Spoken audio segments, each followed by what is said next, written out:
Welcome to Zwida Media. If you're new to this channel, please subscribe. Don't forget to like, comment, and share. Here's a new video for today.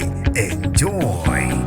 Kuvalwe amehlo okushona abantu abayisithupha kwisiphihle sengozi esenzeke ngo-R61 ngasemthavuma bridge KwaZulu-Natal. Nginibingelele ngiphinde nginamukele kuphina kuphi lanibula khona le video. Mangoqala usijone lelikhasi wamoyelekile igama lami ngosibonga konke wakandando Mothanda ungangibiza intatheli ka-YouTube. Kube ihluku sodwa namhlanje ntambama kwenzeka isiphihle sengozi ku-R61 ngasemthavuma bridge lapho okutholane khona i-truck kanye nezimonto ezimbili bese kuba eyodwa encane. Abezosizo oluphuthumayo babizwe endaweni yesigameke emva kokutholana phezulu kwezimonto kanye netruck kwenzeka isiphihli sengozi lapho kugcine kushona khona abantu abayisithupha kwathi abane balimala kabi. Abezimo esiphuthumayo kubeka ukuthi bafica abantu abathathu belimale kabuhlungwana okubalwa nengane neminyaka eyishumi bese kuthi ababili belimale kabuhlungu impela okubalwa nengane neminyaka emine. Abanye bebevalele ngaphakathi ezimontweni baze bakhishwa ngezindlawu. Kubeka ukuthi basizwe khona endaweni yesigameko abalimele